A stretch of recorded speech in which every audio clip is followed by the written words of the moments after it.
신약 성경 393면입니다. 요한일서 5장 4절 5절 말씀입니다. 신약 성경 393면 요한일서 5장 4절 5절 말씀입니다. 우리 두 절을 다 같이 읽겠습니다. 무릇 하나님께로부터 난 자마다 세상을 이기느니라. 세상을 이기는 승리는 이것이니 우리의 믿음이니라.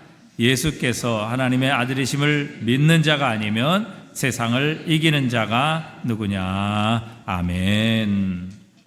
자, 여러분 오늘 읽은 본문의 말씀을 한번 잘 살펴보시기를 바랍니다. 4절에 보니까 무릇 하나님께로부터 난 자마다 세상을 이기느니라. 세상을 이기는 승리는 이것이니 우리의 믿음이니라.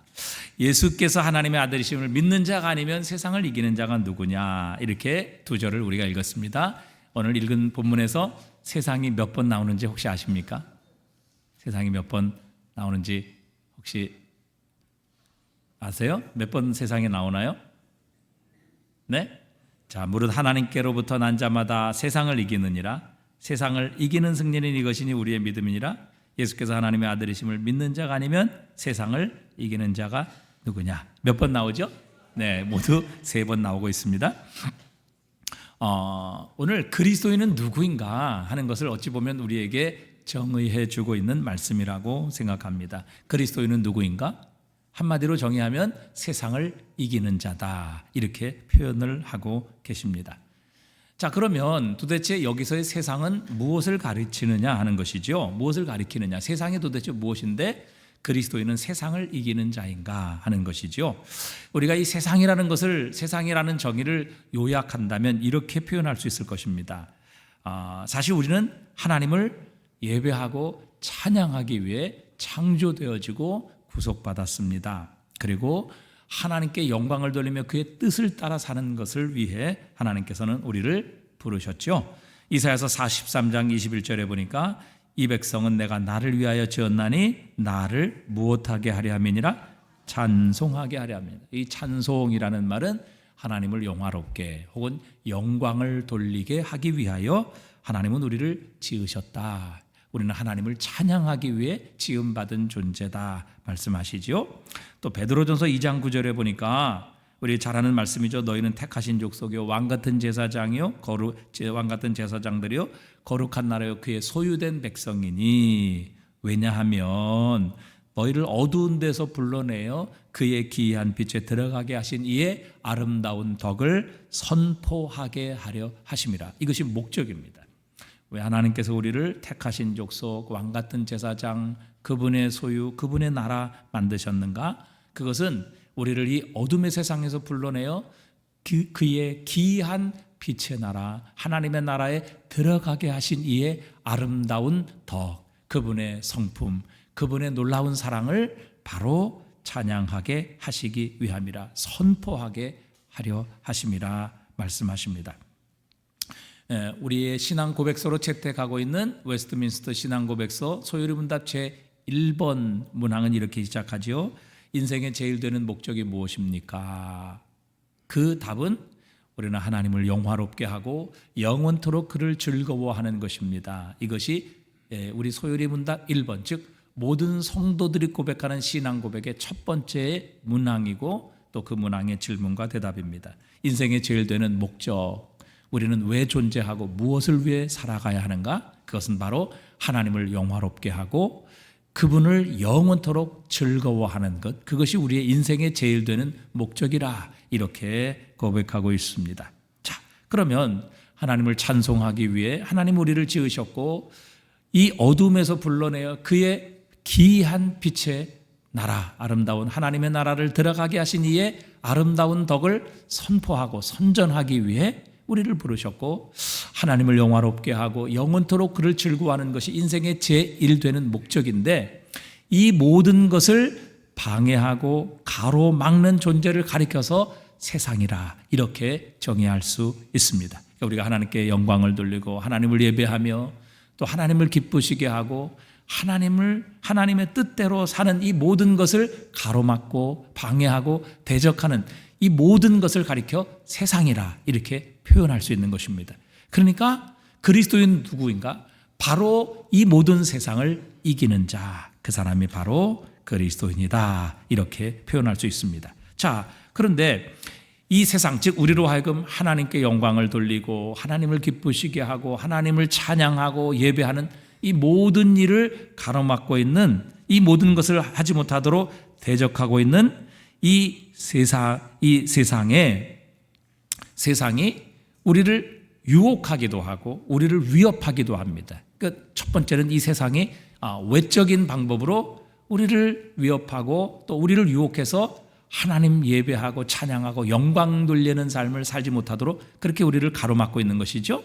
자, 어제 그저께인가요? 제가 뉴스를 보니까 그런 방송이 나왔습니다. 북한 중앙 TV인가요? 거기에 보니까 북한에서 청소년들, 중학생들이 한국 드라마를 봤다고 30명을 처형을 시켰다, 공개 처형했다라는 이런 뉴스가 북한 조선중앙통신인가요? 거기서 보도가 되었습니다.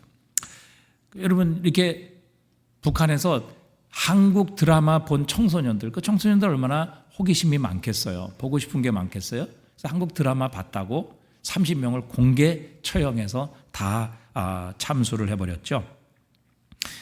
이렇게 위협해서 결국은 김일성, 김정은을 숭배하고 다른 사상을 갖지 못하도록 위협을 하는 것이죠.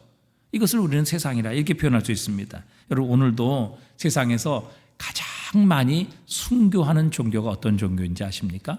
바로 기독교입니다. 불교도 아니고 무슬림도 아니고 유대교도 아니고 오늘날 세계에서 가장 많이 순교하는, 핍박받는 종교가 기독교입니다. 세계복음주의협회 통계에 따르면 오늘날 3억 6천만 명의 기독교인들이 믿음 때문에 오늘도 핍박을 받고 있습니다. 기독교인 7명 중에 1명이 예수를 믿는 것 때문에 오늘도 박해를 받고 있다는 것이죠. 지난해는 하루 평균 16명의 기독교인이 예수를 믿는 믿음 때문에 순교를 당했습니다. 하루에 16명이 오늘도 순교를 당하고 있다는 것이죠.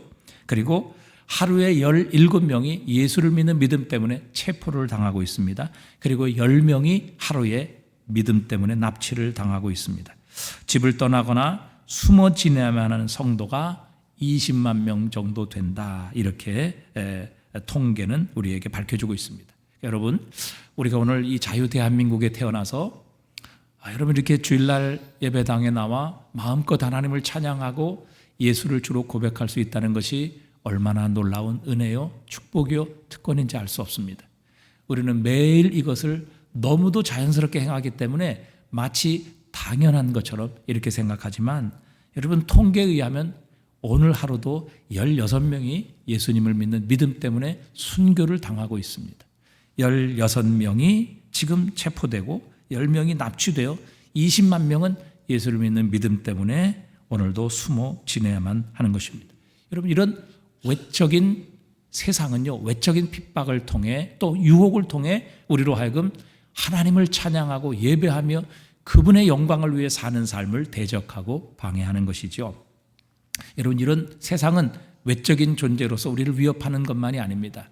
우리의 내면 안에도 하나님을 대적하는 이런 대적들, 즉 세상이 있죠.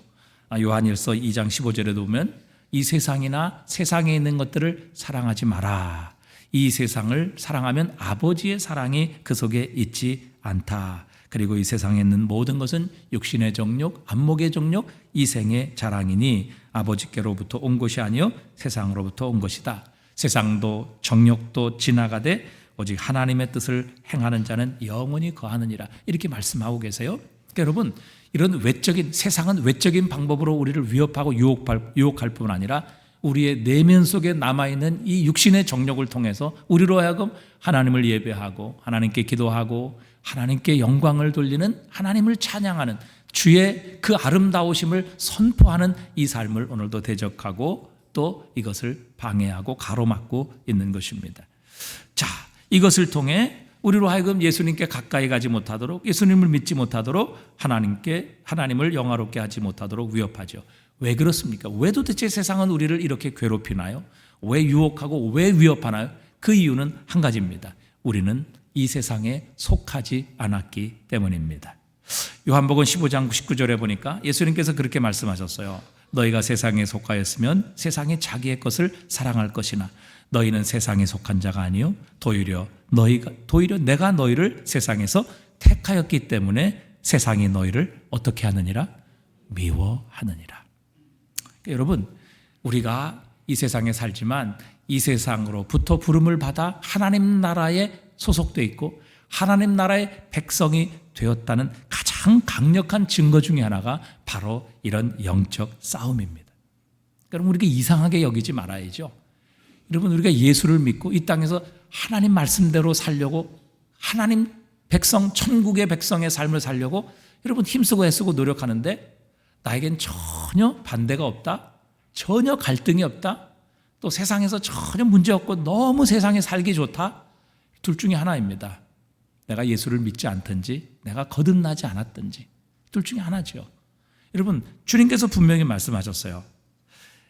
우리가 세상에 속하였으면 세상이 자기의 것을 사랑할 것이나 너희는 세상에 속한 자가 아니요 내가 너희를 세상에서 불러내어 택했기 때문에, 그래서 하나님 나라로 너희를 들어오게 했기 때문에 세상이 너희를 미워하느니라 말씀하십니다. 여러분, 우리가 영적 싸움이 있다는 그 자체, 우리의 예수를 믿음으로 이 땅에서 주님의 뜻대로 살려고 할 때 우리의 삶에 일어나는 여러 가지 부딪힘, 갈등, 또 고난, 또 손해, 위협, 여러분 이런 것들은 이상하게 여길 것이 아니라 내가 이 세상에서 택함을 받아 하나님 나라의 백성이 되었다는 가장 강력한 증거 중에 하나입니다. 우리가 세상에 속했다면 세상은 결코 우리를 이렇게 핍박하지 않고 또 우리를 위협하거나 대적하지 않을 것입니다. 그러나 이 세상에서 우리는 하나님 나라로 부르심을 받았기 때문에 이 세상에 살지만 하나님 나라의 백성이기 때문에 이 세상의 공중권세 잡은 자들이 결국 우리를 핍박하고 대적하고 위협하는 것입니다. 그래서 이것을 가리켜서 우리는 세상이라 이렇게 표현하고, 그리스도인은 누구인가? 이 세상을 이기는 자다. 다시 한번요. 그리스도인은 누구다? 세상을 이기는 자다. 이렇게 정의하고 있습니다. 자, 그럼 오늘 어떻게 하면 우리는 그리스도인으로서 세상을 이길 수 있을 것인가 하는 것이죠. 오늘 두 가지로 우리가 함께 살펴볼 텐데, 첫 번째는 내가 누구인지를 정확하게 아는 사람이 세상을 이길 수 있습니다. 오늘 보면 4절에 보니까요. 무릇 하나님께로부터 난 자마다 세상을 이기느니라. 그렇게 말씀하셨어요. 하나님께로부터 난 자마다 세상을 이기느니라. 여러분, 저와 여러분은 하나님께로부터 났습니다. 우리가 예수 그리스도를 믿는다는 그 자체가 하나님께로부터 났다는 가장 중요한 증거이기 때문에 그렇습니다. 오늘 보면 5장 1절에도 예수께서 그리스도이심을 믿는 자마다 누구로부터 난 자예요? 하나님께로부터 난 자라. 여러분, 예수 그리스도를 그리스도로 믿는다면 내가 하나님께로 난 자라는 것을 확신하셔도 됩니다. 우리는 이 세상에 속해 있던 사람이었는데 그리스도 예수를 통해서 하나님이 우리를 세상으로부터 부르셔서 우리를 하나님의 나라에 속한 자가 되게 하셨습니다. 그래서 우리는 사실 세상에 발을 붙이고 살지만 사실 이 세상 소속은 아니에요. 우리는 천국 소속, 하나님 나라 소속입니다. 우리의 왕은 하나님이십니다. 그래서 이것을 우리가 확실하게, 여러분, 우리가 분명하게 확신하며 살아야 합니다. 내가 누구인가? 나는 하나님으로부터 난 자다. 나는 하나님의 자녀다. 유명한 동기부여가인 지그 지글러 박사가 한 번은 뉴욕 지하철역을 내려가다가 연필을 주면서 구걸하는 거지를 만났습니다. 그가 이제 $1를 주면서 연필을 받지 않고 그냥 지하철을 타러 내려갔어요. 그러다가 이 사람이 다시 생각을 했습니다. 그래서 이 거지에게 돌아와서 그 거지에게 연필을 달라고 한 거예요. 그러면서 이렇게 말합니다. 당신은 이제부터 거지가 아닙니다. 당신은 나와 같은 비즈니스맨입니다. 내가 당신에게 $1를 주고 당신이 나에게 이 연필을 팔았기 때문입니다. 그러자 이 거지가 가만히 생각한 후에, 그래, 나는 더 이상 거지가 아니야. 길거리에서 $1를 받고 연필을 파는 사업가야, 비즈니스맨이야. 이렇게 생각을 하게 되었습니다. 그러니까 그렇게 생각하는 순간 자신의 자아상이 달라지게 된 것입니다. 새로운 꿈을 갖게 되었고 용기를 갖게 되었습니다. 그래서 자신의 운명과 신분을 바꿔놓은 그 말을 듣자 그 말을 자기 마음속에 새기고 그 말로 인하여 자신의 자아상이 바뀐 거예요.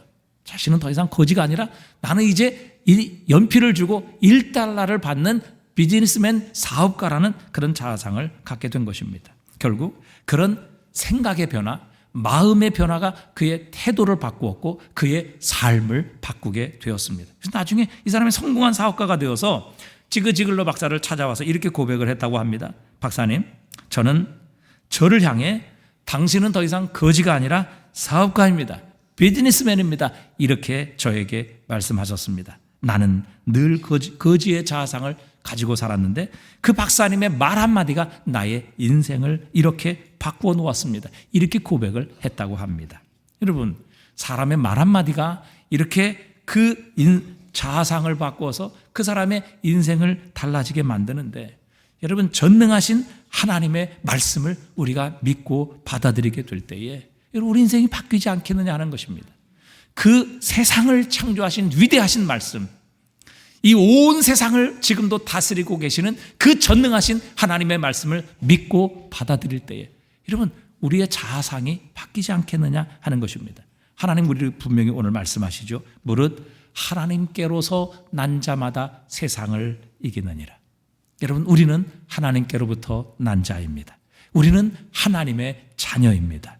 여러분, 우리가 이것을 믿고 확신하게 될 때 우리의 자아상이 바뀌게 되는 것이죠. 고린도전서 1장 30절은 이렇게 말씀하십니다. 자, 1장 30절 한번 보여주세요. 자, 함께 읽습니다.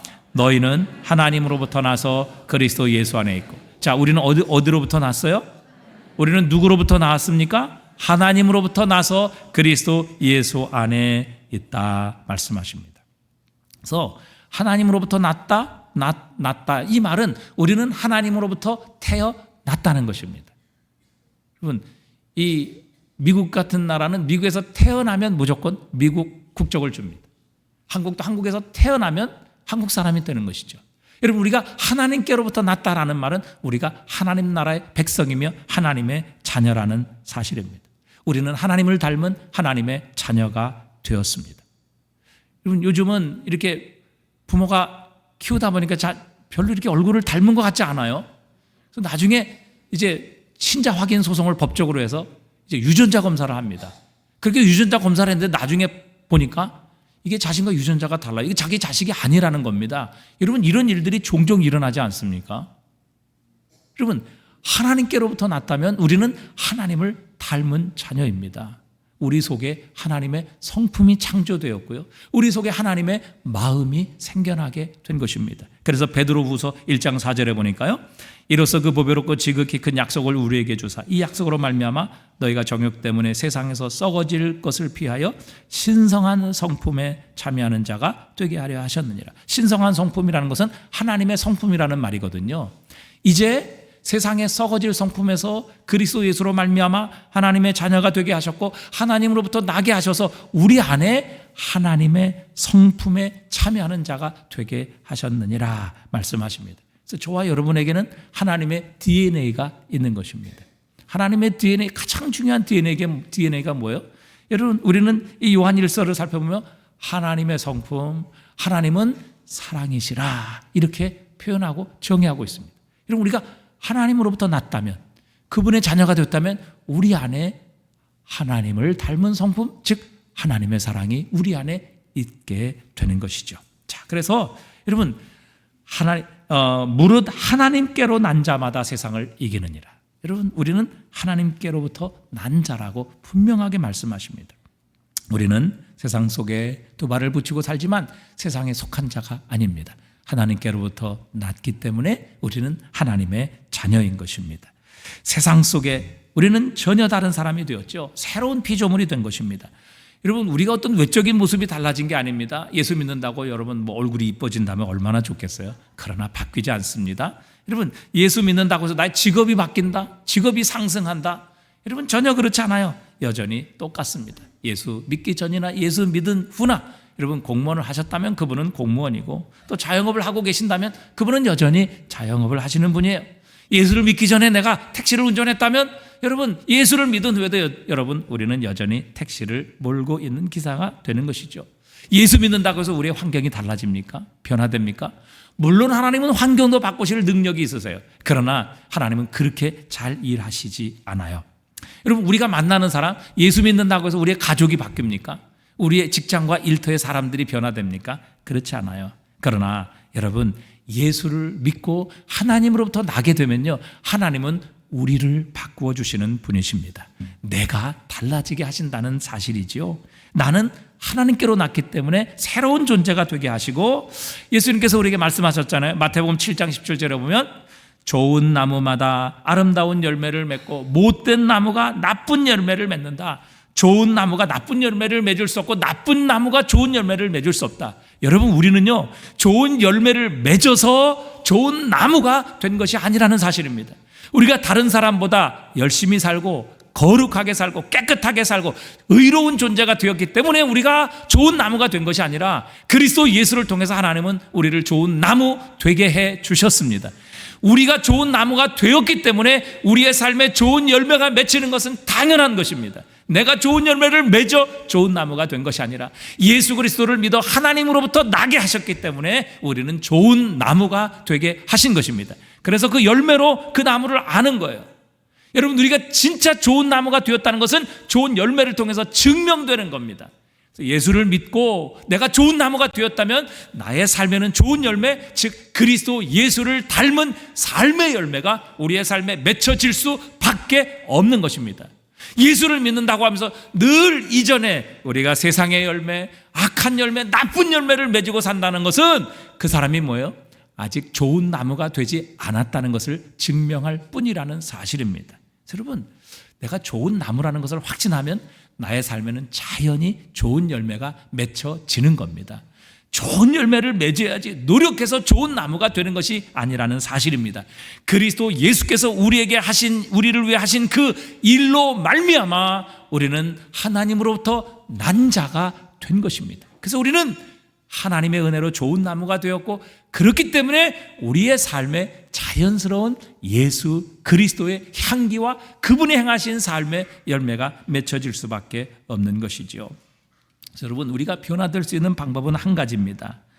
곧 전적 절망과 무기력한 상태에서 우리를 구원하시는 살아계시는 예수 그리스도의 능력 밖에는 우리가 새로운 존재, 새로운 하나님으로부터 나는 일은 불가능하다는 사실입니다. 죽은 지 나흘이나 되어 그 살이 썩어서 냄새나는 나사로, 무슨 방법으로 그가 다시 살아날 수 있겠습니까? 첨단 의료 기술로요? 아니면 가장 비싼 치료제로요? 지금같이 발달된 과학으로 죽은 나사로, 그 살이 썩어 냄새나는 나사로가 다시 살아날 수 있겠습니까? 그렇지 않습니다. 생명의 주인이신 예수 그리스도가 오셔야 합니다. 그분을 만나야만 하는 것입니다. 그분이 우리에게 하나님의 생명을 불어넣어 주실 때 그 냄새나는 나사로, 무덤에 있는 나사로를 향해 생명의 주인이신 예수 그리스도께서 나사로야 나오라 이렇게 말씀하실 때에, 여러분, 그 죽어 냄새나는 나사로가 무덤에서 걸어나와 새로운 생명으로 살아날 수 있는 것입니다. 그래서 우리의 구원은요, 외부로부터 와야 합니다. 나사로, 죽은 나사로, 냄새나는 썩어가는 나사로 스스로가 자신을 살릴 수 없어요. 구원은 반드시 외부로부터 와야 합니다. 그래서 하나님께서 세상을 이처럼 사랑하사 독생자를 어떻게 하셨어요? 독생자를 어떻게 하셨어요? 주셨단 말이죠. 그분이, 하나님이 주시지 않으면, 주님께서 우리에게 오시지 않으면 여러분, 우리에게는 생명의 역사가 일어날 수 없기 때문에 하나님께서 그 존귀한 하나님의 독생자를 우리에게 주셨고, 생명이신 예수님이 이 땅에 우리를 위해 오셔서 우리 대신 그분의 육체를 희생시키시고 우리에게 그분의 생명, 하나님의 생명을 주셔서 우리에게 새 생명을 허락해 주신 것입니다. 마치 하나님께서 흙으로 사람을 만드셨지요. 그리고 그 코에 무엇을 불어넣으십니까? 생기, 즉 하나님의 호흡을 불어넣으셨어요. 그때 흙이었던 존재가 살아있는 사람, 생명이 된 것이죠. 마찬가지입니다. 오늘도 예수 그리스도를 통해 생명의 여기신 성령이 우리 안에 들어오게 될 때, 그 성령을 불어넣어 주실 때 우리는 비로소 영적으로 살아있는 생명 있는 존재가 되는 것이지요. 우리는 지금 그리스도에게 속해 있습니다. 그리스도께서 이미 세상을 이기셨고 우리는 그 그리스도 안에 있습니다. 하나님께로부터 난 자마다 세상을 이기느니라. 여러분, 그리스도 예수 안에서 우리는 세상을 이겼습니다. 왜냐하면 그분이 이기셨고 우리는 그분 안에 있으며 따라서 그분 안에 있는 우리도 결국 예수 그리스도로 말미암아 세상을 이기는 자, 그리고 이미 이긴 자가 된 것입니다. 이것을 확신할 때 우리는 이 세상과의 싸움에서 우리의 태도가 달라지고 우리의 자세가 달라지고 우리의 능력이 달라지는 역사가 일어나게 하십니다. 여러분, 예수님께서 이미 세상을 이기셨습니다. 무엇을 두려워할 거예요? 여러분, 월드컵에서 우리가 옛날에 8강 올라갔나요? 4강까지 올라갔어요? 여러분, 그거 4강까지 올라간 결과 다 알고 재방송을 보면서 두렵고 떨림으로 보시는 분 계십니까? 그런 분 없단 말이죠.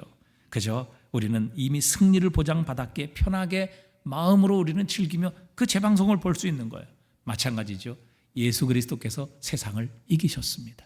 우리가 그 안에 있다면 그리스도 예수의 승리가 곧 우리의 승리가 되는 것입니다. 여러분, 우리가 하나님께로부터 났다, 우리는 하나님께 속해 있다라는 이 확신이 우리의 관점과 우리의 태도를 바꾸게 되는 것입니다. 그 다음에 두 번째, 우리가 이 세상을 이기는 방법은 바로 예수 그리스도와의 관계입니다. 오늘 본문 4절에 보니까 세상을 이기는 승리는 이것이니 곧 우리의 무엇이니라? 믿음이니라. 예수께서 하나님의 아들이심을 믿는 자가 아니면 세상을 이기는 자가 누구냐? 이렇게 반어법으로 질문하고 계십니다. 여러분, 우리가 예수님께서 이미 세상을 이기셨는데 그 세상을 이기신 예수님과 연결 짓는 통로가 무엇이냐는 것입니다. 그것은 바로 예수 그리스도를 향한 믿음이라, 이렇게 말씀하시죠. 세상을 이기는 승리는 이것이니 곧 우리의 믿음이니라. 예수 그리스도께서 하나님의 아들이심을 믿는 이 믿음, 이것이 곧 세상을 이기는 자가 되는 능력이라 말씀하십니다. 여러분, 우리 주님은 하늘과 땅의 모든 권세를 가지고 계신 하나님 나라의 왕이시죠. 그리고 그분과 우리가 올바른 관계를 맺고 있으면 여러분, 어떤 일도 우리에게 일어날 수 있다는 사실입니다. 세상이 전혀 기대하고 상상할 수 없는 일도 그리스도 예수와 올바른 관계를 맺고 있게 되면 우리의 삶에 일어날 수 있다는 사실이죠. 그래서 사도 바울은 빌립보서 4장 13절에 주님을 우리가 믿고 의지하게 될 때 내게 능력 주시는 자 안에서 내가 모든 것을 할 수 있느니라, 그렇게 고백을 했어요.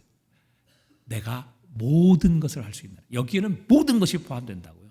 그래서 심지어는 여러분, 바울을 통해서 죽은 자가 다시 살아나는 이런 기적들이 몇 번이나 일어났어요.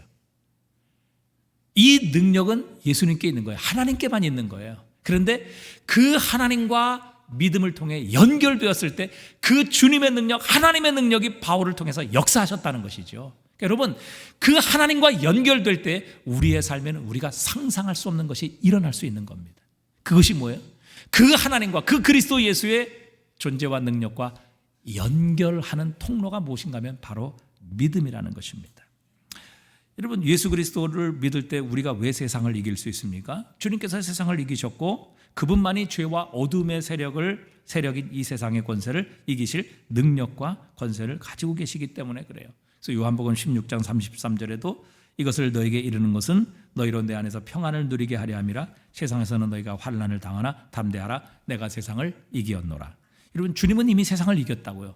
그렇기 때문에 이 땅에 하나님의 나라가 임하게 된 것입니다.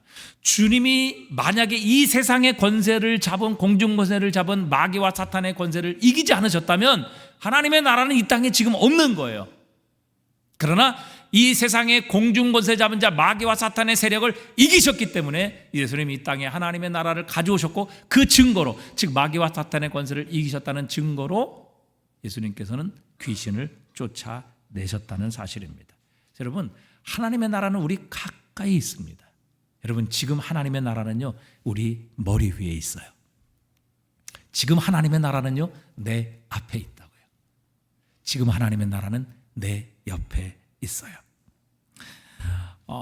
이제 예수님께서 이 땅에서 귀신을 쫓아내시니까 바리새인들, 서기관들, 유대인들이 저 예수님께서 귀신의 왕을 힘입어서 귀신의 왕 바알세불을 힘입어서 귀신을 쫓아낸다, 이렇게 비난을 했다고요.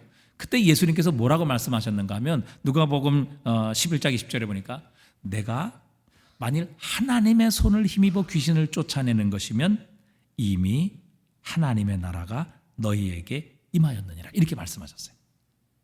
그러니까 내가 지금 하나님의 손, 마태복음에 보면 성령의 능력을 힘입어 귀신을 쫓아내는 것이면 하나님의 나라가 이미 너희에게 임하였느니라, 그렇게 말씀하셨어요. 그러니까 여러분, 예수님의 말씀에 의하면 귀신이 쫓겨났고, 귀신이 쫓겨났다는 얘기는 예수님이 귀신의 왕인 사탄을 이겼다는 이야기고, 귀신이 쫓겨나고 사탄의 권세를 이기셨다는 것은 곧 하나님의 나라가 이미 이 땅에 있다는 것입니다. 하나님의 나라를 예수님이 가지고 오셨다는 거예요. 내가 하나님의 손을 힘입어 귀신을 쫓아냈다면 하나님의 나라는 너희에게 임하였느니라. 여러분, 하나님의 나라는 지금 여기 있어요. 지금 이 공간에 있다고요. 하나님의 나라는 눈에 보이지 않지만 하나님의 나라는 여기 있단 말이죠. 여러분, 지금 내 머리 위에, 내 앞에, 내 좌우에 하나님의 나라가 지금 여기에 임하여 있는 것입니다. 여러분, 그 하나님의 나라를 우리가 어떻게 살 수 있습니까?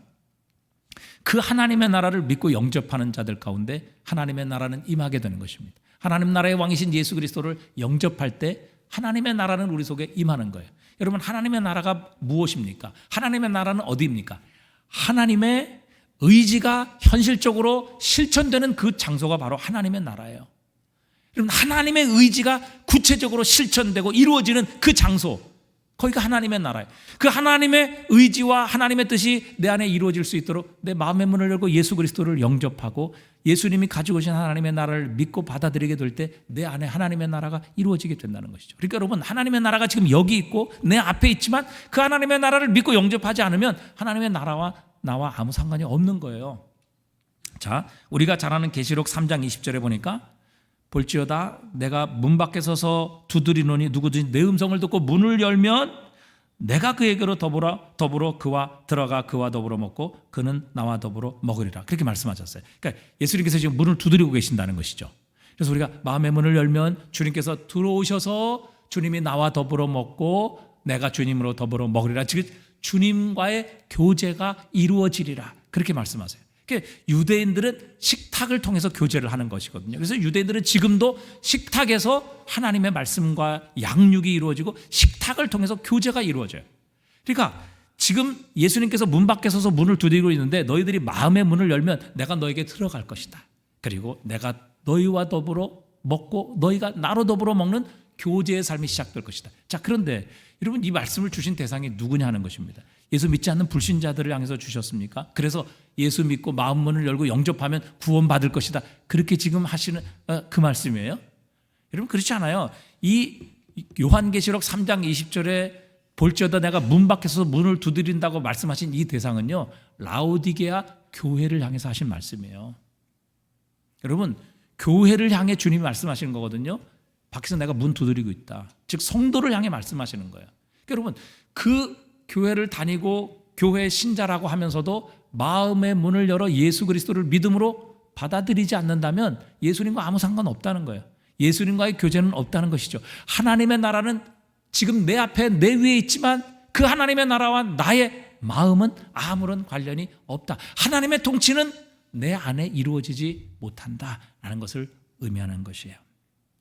그래서 여러분, 하나님의 나라는 지금 여기 있어요. 하나님의 나라는 여기 있다 저기 있다 말할 수 있는 것이 아니라 너희 안에 있느니라. 주님이 그렇게 말씀하신 것처럼요, 예수 그리스도를 믿는 자들 속에 하나님의 나라는 있는 거예요. 그래서 여러분이 그분을 향해 마음의 문을 열고 그 하나님의 나라를 마음속에 받아들이면 그 하나님의 나라는 지금 내 안에 들어오게 되고, 하나님의 나라가 내 안에 들어온다는 말은 하나님의 의지가 우리 안에 구체적으로 실현되고 이루어진다는 것을 의미하는 거예요. 그럼 생각해 보세요. 하나님의 뜻이, 하나님의 의지가 내 마음속에서 구체적으로 실천된다. 하나님의 뜻이 뭐예요?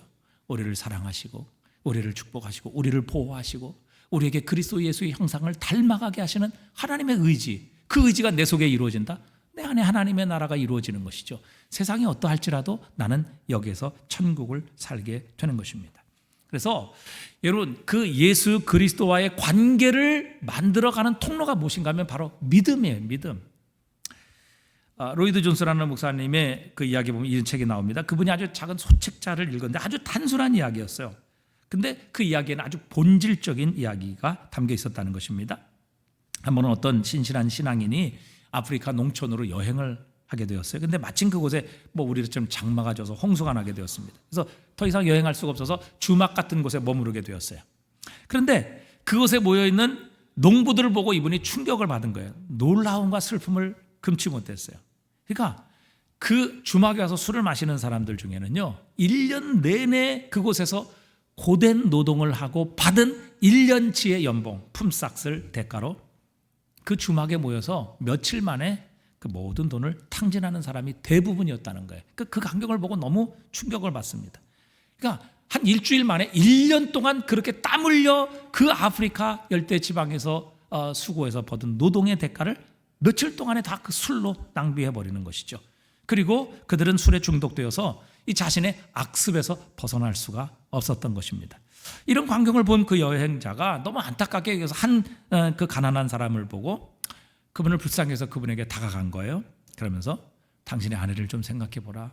당신 때문에 고생하고 있는, 굶주리고 헐벗고 있는 당신의 자식들을 생각해 보라. 지금 당신 한 사람 때문에 가난과 고통 속에 있는 당신의 가족들을 생각해 보라. 그러면서 그를 설득했습니다. 근데 이 사람이 이 여행자의 말을 듣고 다 그것을 인정했어요. 그리고 그것을 극복하려고 노력하지만 그 알코올 중독의 무기력한 자신의 모습을 발견할 때마다 그는 또 넘어지고 탄식하고 한탄하게 되었습니다. 그래서 그는 그렇게 고백해요. 나 정말 벗어나고 싶다. 그러나 내 능력으로 이것을 할 수가 없다. 그래서 자신이 이 알코올 중독에서 벗어날 수만 있다면 온 세상이라도 내주고 싶지만 자신은 이 알코올 중독의 희생자로 전락해서 어쩔 도리가 없이 여전히 이 가난통에서 내 삶뿐만 아니라 나에 관련된 모든 아내와 자녀들과 가족들의 삶을 이렇게 피폐하고 고통스럽게 만들고 있음을 그는 탄식하고 하소연했습니다. 그때 이 여행자가 이 알코올 중독자에게 예수 그리스도를 소개합니다. 그리고 그분을 믿고 그분을 바라보고 의지한다면 이 모든 것을 극복할 수 있으리라, 이렇게 복음을 간단하게 전했어요. 그리고 이 사람은 이 여행자를 통해서 예수 그리스도를 믿었어요. 예수 그리스도를 마음속에 믿음으로 받아들이게 되었습니다. 이야기가 계속돼요. 이 가난한 사람이 먼 곳으로 갑니다. 그래서 다시 그곳에 열심히 1년 동안 일을 해요. 그래서 자신이 수확한 농산물을 대가로 받아서 동일한 장소, 이전에 자기가 알코올 중독을 경험했던 그 장소로 돌아왔어요. 그곳에서 이전처럼 생활하는 사람 보았고 또 그렇게 자신을 유혹하는 사람을 만났습니다. 근데 그들과 함께 하지 않았어요. 그리고 그런 모습으로 변화된 그런 농부를 보았던 이 아내와 자녀들은 그 남편, 그 아버지를 보고 놀라게 됩니다. 1년가량 지나 여행자가 돌아와서 그 사람과 대화를 나누며 어떻게 당신의 삶에 이런 일이 일어나게 되었는지, 이런 변화가 일어났는지를 물었습니다. 근데 그 사람의 증언이 단순했어요. 그는 이렇게 말합니다. 내가 다시 처음 중독이 되었던 이곳으로 돌아왔을 때 친구들이 여전히 나를 유혹했습니다. 술이 나를 유혹했습니다. 나는 또한 약해졌습니다. 그때 나는 예수라는 이름을 기억했습니다. 단지 나는 계속해서 그 예수님의 이름 앞에 예수님 도와주세요. 예수님 도와주세요. 예수님의 이름을 불렀을 뿐입니다. 그리고 예수님께서 약속하신 그 성경의 약속이 나에게 이루어지고 나에게 성취되게 해 주세요. 그리고 나는 그분께 외쳤을 뿐입니다. 자신이 그렇게 예수 그리스도의 이름을 불렀을 때 주님의 능력이 자신에게 들어오는 것을 느꼈다는 것입니다. 그리고 그 자신에게 들어온 능력은 자신의 모든 연약함에서 벗어나고 이 모든 알코올 중독을 이길 수 있는 힘과 능력을 주셨다는 것이죠. 그리고 그는 결국 물러서지 않고 끝내 이기는 자, 승리하는 자가 되었음을 간증하고 고백하게 되었습니다. 여러분, 성경에는 수백 수천 가지의 하나님이 우리를 향하신 약속이 있습니다. 그 모든 축복의 약속은 예수 그리스도 안에서 유효한 것입니다. 여러분, 그리고 그 그리스도 예수를 우리가 어린아이처럼 믿음으로 받아들이게 될 때에 성경에 약속한 모든 약속은 하나님이 예수 그리스도의 이름을 통해서 우리에게 이루어지게 하시는 거예요. 아브라함에게 내가 너를 부르고 내가 너를 모든 민족의 아버지로 삼을 것이며 너로 인하여 모든 족속을 축복할 것이라. 너를 저주하는 자를 내가 저주할 것이고 너를 축복하는 자를 내가 축복하리라. 너로 인하여 모든 민족이 복을 얻으리라. 너는 복의 근원이 될 것이다. 약속하셨어요. 여러분, 그 약속은 예수 그리스도 안에서 우리에게, 그리스도 예수를 믿는 자에게 유효하고 효과가 있게 된다는 사실입니다. 고린도서 1장 20절은 말씀하십니다. 우리 한번 다 같이 읽어보겠습니다. 하나님의 약속은 얼마든지 그리스도 안에서 예가 되나, 예스가 된다 말입니다. 그런즉 그로 말미암아 우리가 아멘하여 하나님께 영광을 돌리게 되느니라 말씀. 갈라디아서 3장 14절도 이는 그리스도 예수 안에서 아브라함의 복이 이방에게 미치게 하고 우리로 하여금 믿음으로 말미암아 성령의 약속을 받게 하려 합니다. 우리는 육신적으로 아브라함의 후손이 아니에요. 그러나 믿음으로 예수 그리스도를 영접하게 될 때 이 아브라함의 복이 그리스도 예수의 이름으로 우리에게 효과가 있게 하신다, 우리에게 미치게 하신다, 이렇게 약속하고 계십니다. 여러분, 예수 그리스도는 전능하신 하나님이십니다. 그분은 무한한 자원의 보고이십니다. 여러분, 그 그리스도 예수를 우리가 가지고 있다는 말, 우리는 결코 고갈될 수 없는 공급원을 지금 가지고 있다는 사실입니다.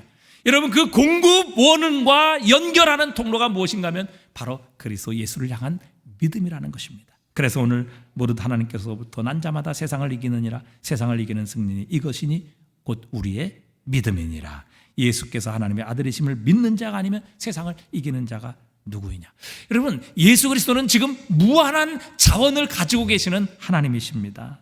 여러분, 그분에게는 끊임이 없어요. 요한복음 6장 35절에 보니까요, 예수께서 이르시되 나는 생명의 떡이니 내게 오는 자는 결코 줄이지 아니할 터요 나를 믿는 자는 영원히 목마르지 아니하리라.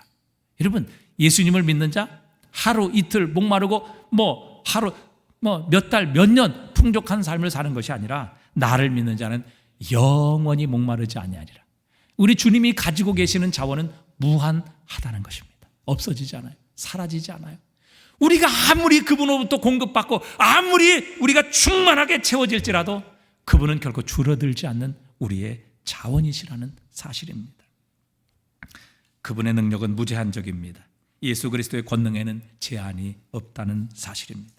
골로새서 2장 9절에 보니까 그 안에는 신성의 모든 충만함이 육체로 거하시고, 이 신성의 충만함인 것은 하나님의 성품이라는 얘기거든요. 하나님의 능력이라는 얘기입니다. 즉 예수 그리스도의 육체 안에 하나님의 모든 권능과 능력과 성품이 다 담겨 있다. 예수님 안에 하나님의 모든 충만함이 있다, 그 말입니다. 내 안에 계시는 예수 그리스도, 우리 주 예수 그리스도의 권능을 기억하고 그분을 믿을 때 그분의 능력과 우리는 연결되는 것입니다.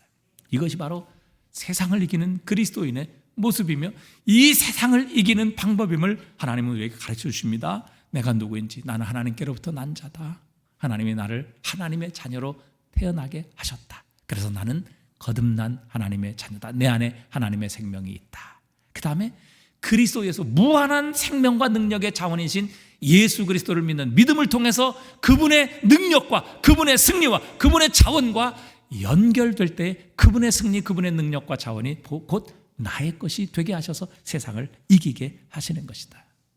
그리스도인 누구냐? 세상을 이기는 자다. 결론을 맺습니다. 어떤 성도 한 분이 너무 직장에서 힘들어하고 시험 들고 핍박당하고 그 다음에 왕따도 당하고, 그래서 이제는 내 사표를 내고 이제 직장을 그만둬야 되겠다, 이제 작정 기도를 하고 있었어요. 그런데 바로 오늘 이 본문의 말씀을, 오늘 주일날 예배에 참석했다, 이 본문의 말씀을 들은 거예요. 무릇 하나님께로부터 난 자마다 세상을 이기느니라. 세상을 이기는 승리는 이것이니 우리의 믿음이니라. 예수께서 하나님의 아들이심을 믿는 자가 아니면 세상을 이기는 자가 누구냐. 이 말씀을 설교의 말씀으로 들은 거예요. 그러면서 주님께서 이 말씀을 통해 그분에게 마음의 음성으로 말씀하시는 거예요. 얘야, 너 왜 맨날 세상에서 도망치려고 하니? 왜 맨날 세상에서 상처받았다, 시험 들었다, 또 실망했다, 이런 말을 통해서 세상에 매일 무릎 꿇고 세상에 매일 피하고 세상에 왜 매일 도망만 다니느냐? 너 세상을 이기는 자가 되면 안 되겠느냐? 이런 주님의 음성을 들은 거예요. 이분이 감동을 받았죠. 그래. 그리스도인은 누구인가? 세상을 이기는 자다.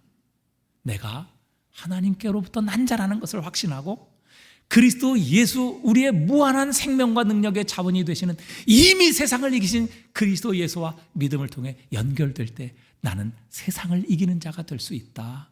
이 확신을 갖게 된 거예요. 그래서 그 말씀을 듣고 결단을 했어요. 그래, 내일부터 내가 직장에 나가서 세상을 이기는 자가 되리라. 이렇게 결단을 하고 결국에는 세상을 이기는 승리의 삶을 살게 되었던 것입니다. 여러분, 주님께서 우리를 부르신 이유는 세상에서 늘 도피하고 또 문제만 있으면 늘 피하고 또 그 시험 앞에 무릎 꿇고 도망하고 숨는 자, 멀리하는 자, 피하는 자, 이런 자가 아니라 우리는 이 세상을 이기는 자가 되도록 하나님께서 우리를 부르셨어요. 여러분, 기독교는요 로마에게 300년 동안 핍박을 당했습니다. 그래서 무려 300년 동안 그 땅을 파고 굴 속에서 300년을 지냈어요. 그 여러분 유명한 카타콤 아닙니까? 그런데 그렇게 죽이고 핍박하고 못 살게 굴고 말살하려고 그렇게 했는데도 불구하고 예수를 믿는 자가 없어지지 않는 거예요. 한 사람을 죽이면 2명의 신자가 생기는 거예요. 2명의 신자를 핍박하면 4명의 성도가 생기는 거예요. 결국 어떻게 됐습니까? AD 313년 로마의 콘스탄틴 황제는 기독교를 공식적으로 공인하게 됩니다. 그리스도인이 세상을 이기게 된 것입니다. 여러분, 이것이 그리스도인의 모습이라는 사실이죠. 핍박한다고 피하고 도망가고 없어지고 사라지고 죽는 것이 아니라 이것을 통해 오히려 예수 그리스도, 내가 하나님으로부터 난 자이며 하나님으로부터 난 자는 반드시 세상을 이긴다는 확신을 가지고 무한한 자원과 능력과 생명이 되시는 부활의 주님과 연결된 이 믿음을 통해서 결국은 자신을 핍박하는 자들을 축복하고 그들을 위해 기도하며 이 세상을 믿음으로 정복했던 그리스도인의 역사가 여러분 세상의 역사 속에 분명히 기록되어 있지 않습니까? 그리스도는 세상을 이기는 자입니다. 예수님께서 이미 세상을 이기셨고 우리는 그분에게 속한 그분 안에 있는 그분의 포도나무의 가지이기 때문에 여러분 예수 그리스도와 연결되고 그분을 믿는 자는 반드시 세상을 이긴 자가 되고 또한 이길 수 있는 것입니다. 여러분, 오늘 이 말씀, 주님의 말씀을 붙잡고 우리도 이 아침에 결단하십시다. 하나님, 이제 시험 들고 또 세상 때문에 사람 때문에 낙심하고 좌절하고 피해 다니고 도망 다니고 숨는 자가 아니라 하나님, 세상을 이기는 자가 되겠습니다. 주님이 세상을 이기셨기에 나도 주님 안에 있고 주님이 내 안에 계시다면 이미 세상을 이긴 자이고 또 앞으로도 세상을 이기게 될 줄 믿습니다. 여러분, 이 믿음을 가지고 하나님 이제부터 세상을 이기는 자가 되겠습니다. 이렇게 결단하고 이전을 나서실 수 있는 저와 여러분 되시기를 주님의 이름으로 축복합니다.